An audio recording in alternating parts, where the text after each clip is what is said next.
The light you see behind me is the ridgeline of the Fairy Creek watershed. And right now I'm standing at the edge of a proposed cutting permit that Teal Cedar has just filed with the Ministry of Forests. The Fairy Creek watershed has been furred for a few years since the Fairy Creek blockades, but the surrounding old-growth forests, some 2,000 acres of them, are at risk of logging. This is the first time that they've applied for a cutting permit at Fairy Creek since the Fairy Creek blockades. It means that they actually want to rip in here and cut down trees within 50 meters of the edge of the Fairy Creek watershed. Right now, the Ministry of Forests is accepting public comments until February 22nd. The link is in my bio and it's in the caption. We need to come together to make sure that all of the old-growth forests around Fairy Creek are protected, not just those within the actual watershed of Fairy Creek, but the entire rainforest. Tell us what we're seeing here. What we're seeing here is an entire landscape of second or third growth forest. Nothing's been left old growth. Nothing down by the river in the riparian zones where you'd leave trees in order to protect our soil from eroding into the rivers. Nothing even on the mountaintops where the trees aren't as valuable and they grow really slow so you can't grow them back. Every single thing has been logged here. Completely stripped bare. And a lot of people see this and think this is our forest. And maybe it's because you actually haven't seen old growth. But when you see the canopy with these little spiky tops all the way through, that's second growth forest. And none of those canopies can support life because the branches are too small and young. So there's no moss and there's no aerial ecosystem like there is in an old growth forest. And at the same time, they're all planted so densely that there's no understory either. All the trees, all those young branches are absorbing the light and nothing else is growing there. So as far as you can see, that's it. What you see is what you get here. It's just trees and there's nothing more than that. The understory's dead, the canopy's dead, and the rivers are dead.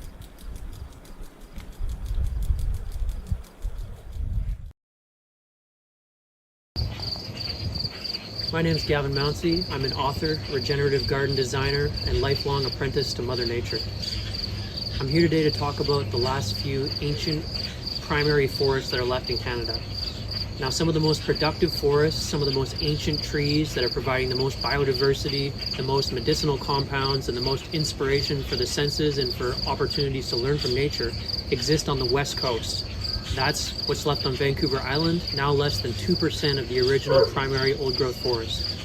Now, as we speak right now, the BC government and corporations like Teal Jones and Western Forest Products are targeting one of the last few watersheds that is intact on the island. With the help of the BC government that's made promises that they're going to stop cutting the old growth, but they're still profiting from those stumpage fees. And so they are going in hard. And I was just in the Fairy Creek Valley with my family and my wife. And because of thousands of people standing up for those trees, that valley still exists.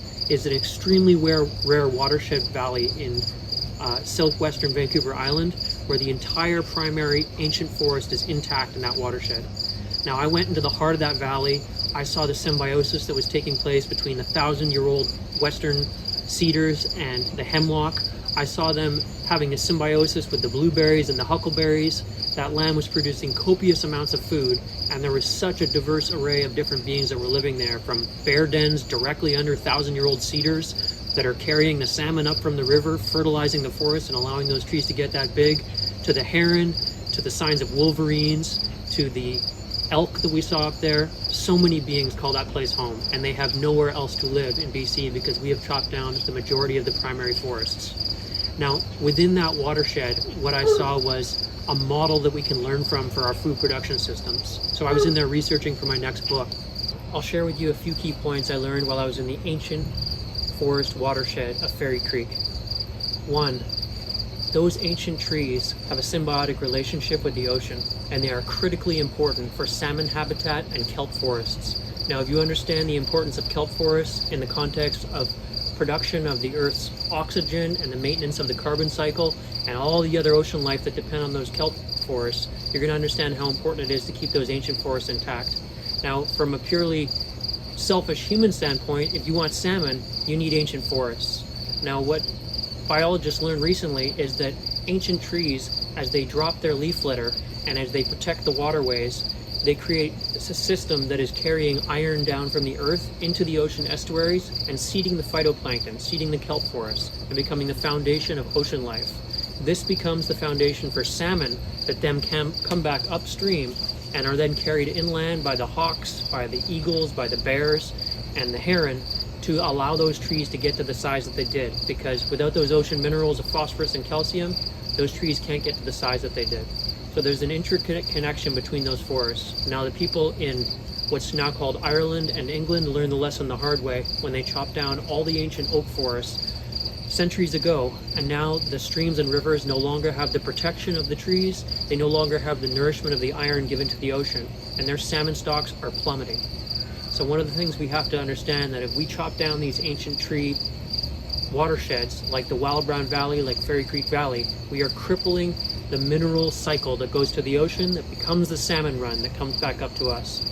Secondarily, another thing I learned in Fairy Creek is that I saw evidence of fire in that valley multiple times on 1,000-year-old trees, happening on different layers from 5 feet up to 20 feet up, happening a range from decades ago to centuries ago. I could see the scars in the bark.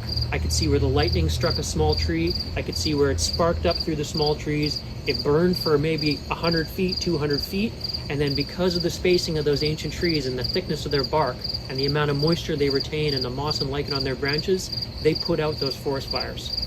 And they put out the forest fires while allowing the biochar, the charcoal from the smaller burned trees, to become enriched into the soil. So when I looked in the soil there in Fairy Creek, I found charcoal that was activated with biological organisms, becoming the foundation for these ancient trees to be able to retain moisture, to be able to grow to the size that they do. So when you take down those trees, you don't only cripple the salmon habitat, you also cripple the forest fire resilience of those forests. Now, a lot of people in BC hear about forest fires and wildfires, but if you do some very simple research and you cross-reference the places where these forest fires start and where they get out of control and where it's been clear-cut, you will find that over 90% of the fires that grow out of control in BC and elsewhere are in places that are actually replanted logging plantation areas. So these are not forests and these are not wilderness places anymore. These are monocultures planted of one species or a single grouping of species of trees.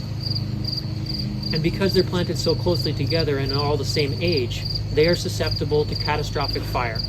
So these are man-made forest fires not by arsonists, but by the logging corporations that are chopping down the ancient forests that are forest fire resistant and replacing them with trees of all the same age and all the same species. So we need to protect these last few ancient forests for multiple reasons: for salmon habitat, for forest fire resilience, for learning for our food systems, and for future generations to be able to see the awe and beauty that we experience. I don't want to be talking to my grandchildren one day and for them to ask me, when the last of the ancient forests came down, what were you doing? What did you do to stop it?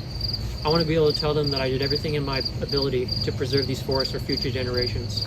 But if we don't preserve these last few intact ecosystems on the scale of a watershed, we don't have the model that, whether you want to say creator or God intended, or you want to say that evolution took these millions of years to achieve.